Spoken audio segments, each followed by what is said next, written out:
Well, everyone, I actually still use my M1 Pro MacBook Pro that came out back in 2021. It's basically a 5-year-old MacBook now, and I was very close on upgrading this. Every single day for the past couple months, I was pretty much I need to upgrade this MacBook. It wasn't every day, maybe it was once or twice a week, because I would just run into random issues where my MacBook would be overheating like crazy. It wouldn't, I would just get this pop-up that would just tell me to close my applications or force close things I'm running out of memory. And I was like, you know what, I gotta upgrade my Mac. But then I started looking online and I followed basically the most basic of basic instructions. Nothing crazy. I didn't have to take apart my MacBook. It's probably one of the things that every single person knows to do it. They just end up forgetting to do it. And that is using your activity monitor to monitor which applications and what things are taking up the most amount of memory on your system. So what I ended up doing was opening up Activity Monitor, going to that memory tab and seeing what's taking up the most amount of memory. What I was actually doing was basically having a bunch of tabs open that I no longer needed.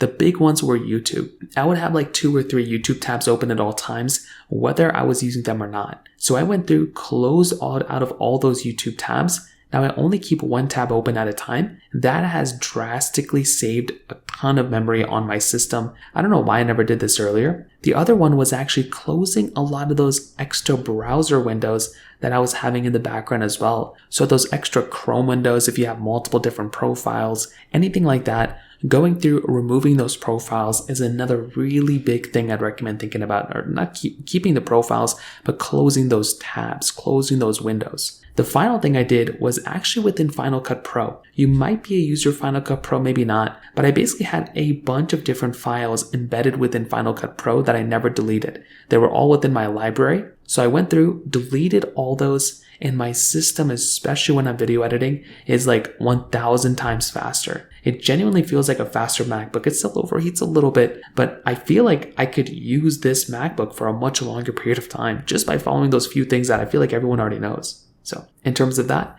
covers it up here. If you have any other thoughts or questions, please let me know in the comment section below. Hit the like button, that would mean so much, but definitely hit that subscribe button. More important than everything else, I love every single one of you guys. Hopefully I'll catch you guys in the next video. Peace out till then.